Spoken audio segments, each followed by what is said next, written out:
हम मनुष्यों के जीवन में अनेक समस्याएं हैं और उन्हीं में से एक समस्या है सेक्स से संबंधित उत्तेजनाएं और आवेग की समस्या। कृष्णमूर्ति कहते हैं और प्रत्येक समझदार व्यक्ति ये कहेगा कि जो शिक्षक स्वयं मनुष्य के जीवन से जुड़ी इस समस्या को भली भांति नहीं समझता है वह उनकी सहायता कैसे करेगा जिन्हें वो शिक्षित कर रहा है। यदि खुद माता पिता अध्यापक ही यह नहीं समझते कि सेक्स क्या है, ये क्यों है, इसके निहित अभिप्राय क्या हैं, तो आप अपने बच्चों या विद्यार्थियों की क्या और कैसे सहायता कर पाएंगे। और यदि माता पिता और शिक्षक ही वासनाओं में डूबे हुए हैं, बिना उसे जाने समझे और बच्चों के साथ विनम्र नहीं है, खुले हुए नहीं है, प्रेमपूर्ण नहीं है, तो आप उनकी क्या मदद करेंगे। हम सब इस बात को समझते हैं।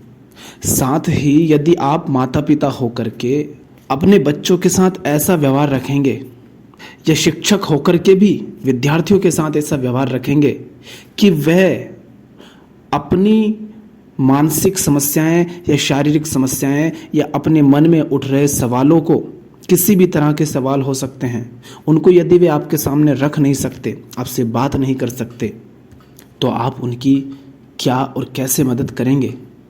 देखो, ऐसा है कि ये जो सेक्स है, शारीरिक और मानसिक समस्याएं हैं, इनमें से अनेक तो समस्याएं है ही नहीं, बल्कि हम खुद अपनी कम जानकारियों के कारण या गलत जानकारियों के कारण या अंधविश्वास के ज़रिए किसी चीज़ को जो कि हमारे लिए समस्या नहीं है उसे स्वयं के लिए समस्या बनाते हैं और फिर उस चीज़ का हम दमन करते हैं बजाय उस चीज़ को समझने के।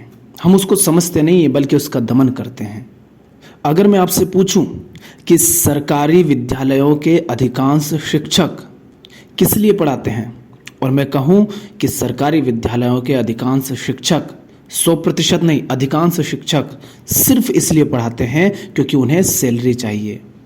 प्राइवेट विद्यालय कॉलेज भी बच्चों को पढ़ाते हैं पैसा कमाने के लिए और इसलिए ताकि जल्दी से वो निकले, ताकि नए बच्चे और आए।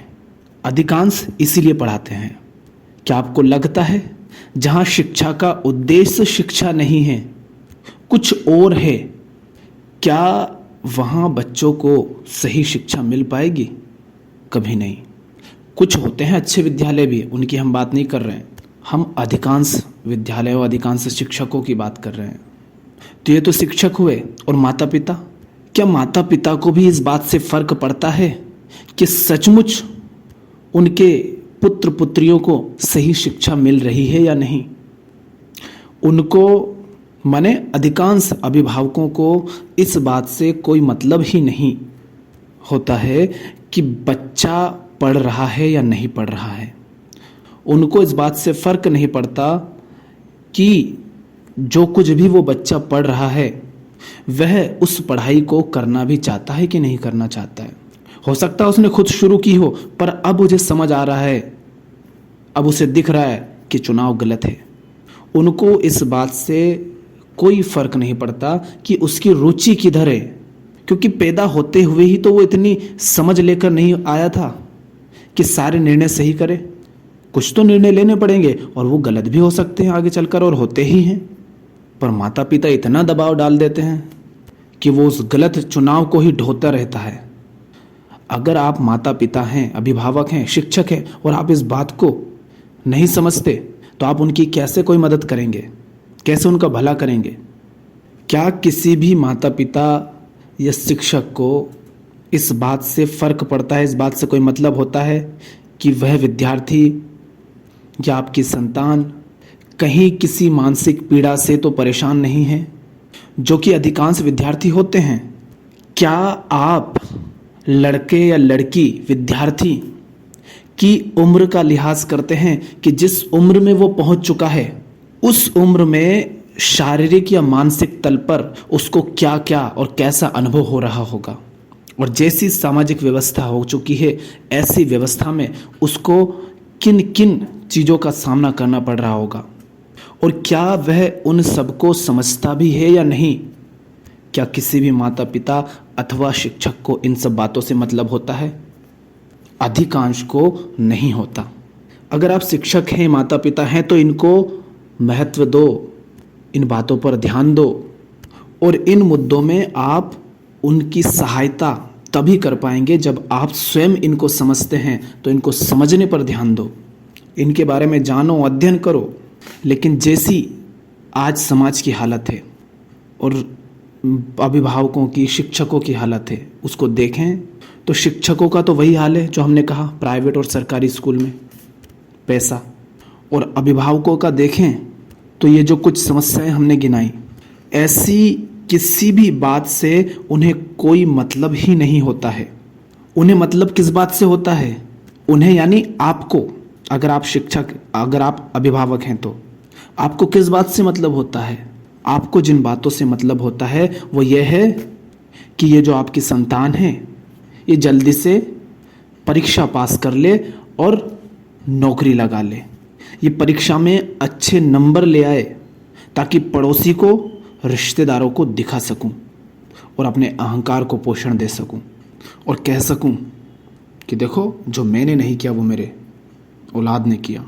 आपको मतलब होता है इस बात से कि वो नौकरी लगाए, पैसे कमाए, फिर ताकि उसकी शादी कर दो महंगी वाली, अच्छी महल, गाड़ी, ये सब खरीद लें, और वो सारी अधूरी वासनाएं, कामनाएं जो खुद पूरी नहीं कर पाए, उनको उस औलाद के माध्यम से उसके ऊपर चढ़ कर के पूरी कर लें। ये आपके इरादे होते हैं अपनी संतानों के प्रति, और इनमें आप इतने डूबे हुए होते हैं कि उसकी क्या हालत है वास्तव में अंदर से, उसे आप देखते भी नहीं और देखना भी नहीं चाहते। तो कुछ कारण तो ये हैं जिनके कारण आपको अपनी संतानों की अन्य समस्याओं से कोई मतलब ही नहीं होता है। एक और बहुत बड़ा कारण है जिसके कारण अधिकांश अभिभावक इन मुद्दों पर बच्चों से बातें ही नहीं करते हैं, और इसका कारण है कि वे खुद इस संबंध में कुछ नहीं समझते, जिसकी हमने शुरुआत में ही बात कर दी कि यदि आप खुद नहीं समझते इन सब बातों को, चाहे वो मानसिक हो, शारीरिक हो, सेक्स से संबंधित हो, या किसी जवान लड़की या स्त्री के तन या मन में घट रही घटनाओं से संबंधित हो, तो इसीलिए यदि आप शिक्षक हैं अथवा अभिभावक हैं तो आपकी सबसे पहली जिम्मेदारी बनती है कि पहले आप स्वयं इन मुद्दों को किसी भी तरीके से सुनकर, अध्ययन करके, पढ़ करके इन मुद्दों को भली भांति समझें, और फिर उनके अनुसार चाहे अपने पुत्र पुत्री हों या विद्यार्थी हों, उनके साथ व्यवहार रखें। कल्पना तो कीजिए इस बात की कि आपको ही इन मुद्दों की इतनी समझ नहीं है और आपको इस दुनिया में आए बहुत लंबा समय हो चुका है, तो वो जो अभी अभी आए हैं, आपके माध्यम से आए हैं, उनको कितनी समझ होगी, कैसे वो इन सब समस्याओं का सामना करेंगे। तो ये आपकी जिम्मेदारी बनती है, क्योंकि अधिकांश समय वो आपके साथ बिताते हैं और आप उनके लिए बड़े हैं, तो उनके मन में सवाल उठें तो वो आपसे बेझिझक होकर के, निश्चिंत होकर के बात कर सकें। ऐसे आप रहिए, और ऐसे आप तब रह पाएंगे जब आप इन सबको समझेंगे, और ये आपकी जिम्मेदारी है कि आप समझें। किंतु माता पिता होने के बावजूद यदि आपको उनकी समस्याओं की, उनकी आज़ादी की, उनकी मानसिक शारीरिक समस्याओं की कोई परवाह नहीं है, केवल अपने मान सम्मान की, अपने पड़ोसियों से तुलना करने की, नौकरी, पैसा, गाड़ी, बंगला और अपने अहंकार को ही फुलाने की आपको परवाह है, सिर्फ इसी से आपको मतलब है, तो फिर आप इसी योग्य हैं कि आपकी संतानें आपकी भी कोई परवाह ना करें। फिर ना कहिए कि वो आपसे प्रेम क्यों नहीं करती, क्योंकि प्रेम आपने उनको सिखाया ही नहीं। आपने उनको बस पैसा कमाना सिखाया, स्वार्थ के पीछे दौड़ना सिखाया। तो जिस दिन आप उनके लिए बोझ बनोगे तो अपने स्वार्थ के लिए आपको भी छोड़ सकते हैं, आपके साथ भी दुर्व्यवहार कर सकते हैं। यदि अपने अहंकार के लिए उन्हें कमज़ोर पाकर आप उनका शोषण करते हैं तो वो भी अपने अहंकार के लिए आपको कमज़ोर पाकर के आपका शोषण करेंगे, आपके साथ दुर्व्यवहार करेंगे। तो उनके भले के लिए और अपने भले के लिए ये आपकी जिम्मेदारी बनती है। और शिक्षक होने के नाते, अभिभावक होने के नाते पूरे समाज के प्रति आपकी ये जिम्मेदारी बनती है कि आप अपने संतानों को, अपने विद्यार्थियों को सही शिक्षा दें और उनसे उनकी समस्याओं पर बात करें खुलकर। आप अभिभावक हैं और आप अपनी अधूरी वासनाओं को, जिनको आप खुद पूरा नहीं कर पाए, उन्हें यदि अपने संतानों के माध्यम से पूरा करना चाहते हैं, जो कि पूरी तो कभी होंगी ही नहीं, क्योंकि माया मरी न मन मरा, मर मर गए शरीर, आशा तृष्णा ना मरी, कह गए दास कबीर। अगर उनके माध्यम से भी आप अपनी वासनाओं को पूरा करना चाहते हैं तो वो कभी पूरी तो होंगी ही नहीं, लेकिन उनके माध्यम से अपनी वासनाओं को पूरा करने के प्रयास में आप उनके साथ बहुत भारी हिंसा कर रहे हैं और उनके पूरे जीवन को दुख में बना रहे हैं। आप उन पर अपनी वासनाएं मत थोपो और ये बात मत कहिए कि आप उनका भला करना चाहते हैं, इसलिए आप उनके साथ वैसा व्यवहार करते हैं जैसा आप करते हैं। ये कहने का अधिकार आपको केवल तब है जब आप अपने जीवन से संतुष्ट हैं। और मैं आपसे पूछूं कि क्या आप अपने जीवन से सचमुच संतुष्ट हैं? क्या आप अपना भला कर पाए? और अगर आप अपना ही भला नहीं कर पाए, अगर आप ही अपने जीवन से संतुष्ट नहीं हैं, तो आप उसके जीवन को कैसे सही दिशा दे पाएंगे? कैसे आप उसका भला कर पाएंगे? कैसे आप उसको ऐसा जीवन दे पाएंगे जो उसे संतुष्ट करे? आप उनको सही दिशा केवल तभी दे सकते हैं, उनका भला केवल तभी कर सकते हैं जब आप स्वयं जीवन को समझें, जब आप स्वयं अपने जीवन को समझें। और इसी के लिए आपसे कह रहा हूं कि इन सब बातों को समझो, इनको नज़रअंदाज मत करो। सिर्फ अच्छे अंकों के पीछे, नौकरी के पीछे, पैसों के पीछे मत दौड़ाओ उनको। आप ही इस बात को समझो, क्या कोई भी विद्यार्थी अगर वो तनाव में है, दबाव में है, चिंता में है और माँ बाप की उम्मीदों के तले दबा हुआ है, माता पिता के सपनों के नीचे दबा हुआ है, तो क्या वो अच्छे से पढ़ाई भी कर पाएगा? यदि उसका मन ही शांत नहीं है तो कैसे वो अध्ययन कर पाएगा? एक व्यक्ति अशांत, परेशान है, तनाव में है, चिंता में है, और एक व्यक्ति शांत है, आनंद में है। आप भी जानते हैं कि कौन सा व्यक्ति अच्छे से अध्ययन कर पाएगा, कौन अच्छे से सीख पाएगा। और विद्यार्थियों की समस्या होती है कि मन को शांत कैसे करें, मन को एकाग्र कैसे करें। भाई, ये सारी समस्याएं जब तुम्हारे सर पर मंडरा रही होती है ना, तब मन शांत नहीं होता है, तब मन एकाग्र नहीं होता है। डर डर करके पढ़ रहे हो, कहीं फेल ना हो जाए, कहीं ये ना हो जाए, कहीं वो ना हो जाए, कैसे मन एक जगह लगेगा? कैसे मन शांत होगा?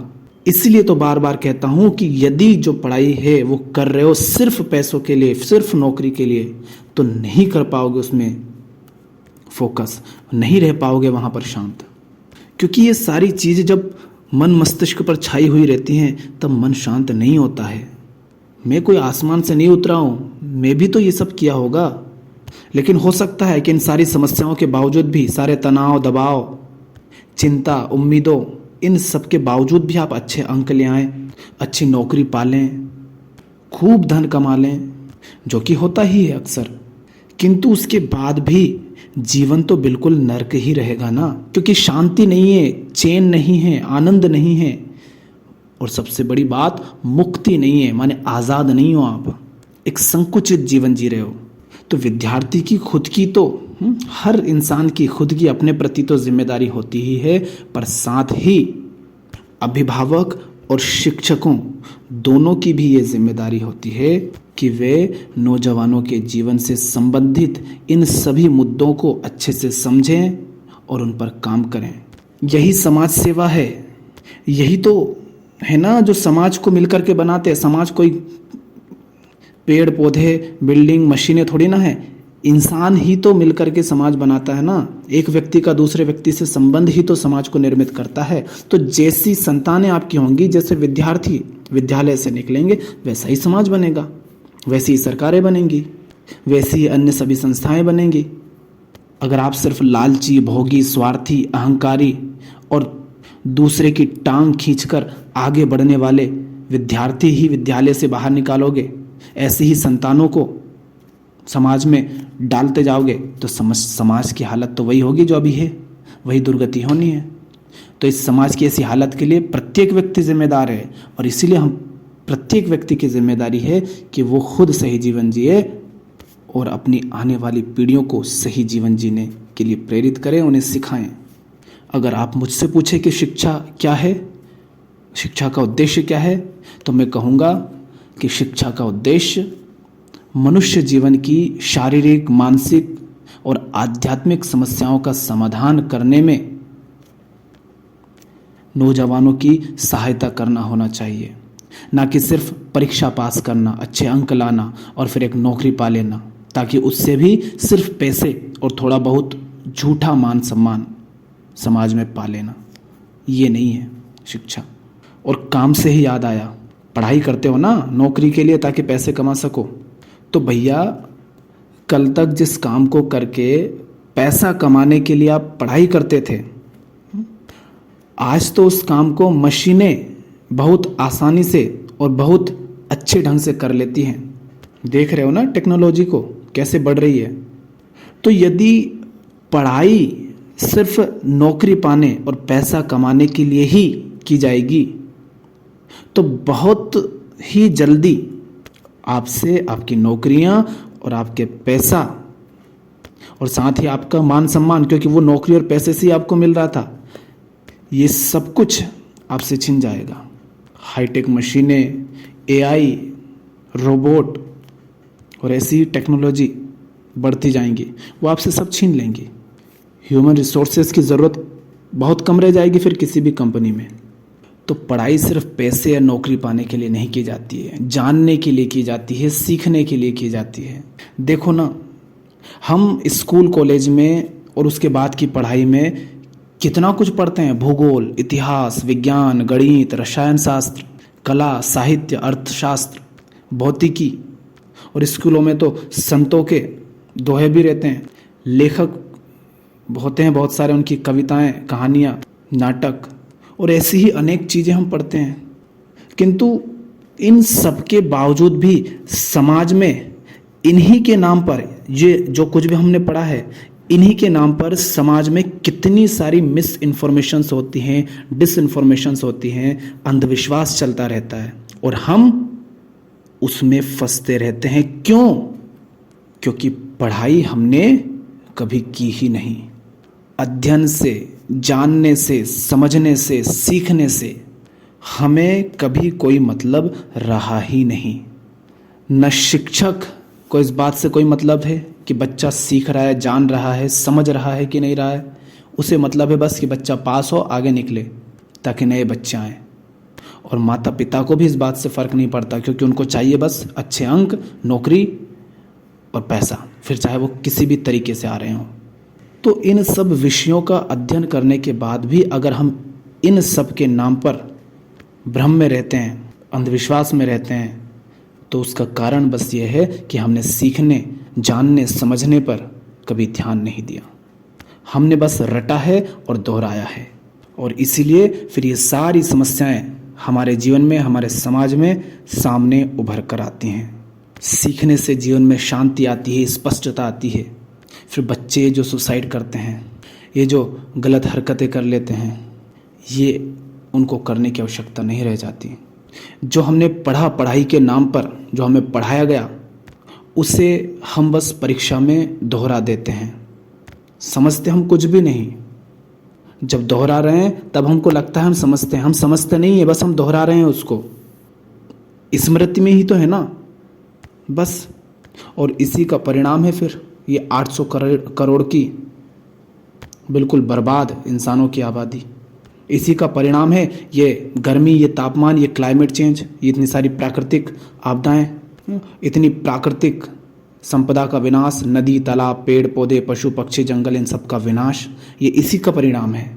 ये युद्ध, ये मानसिक समस्याएं, ये शारीरिक बीमारियां, ये अमीरी और गरीबी के बीच का फासला, ये इतने सारे भेदभाव, ये सब सही शिक्षा के अभाव के कारण है।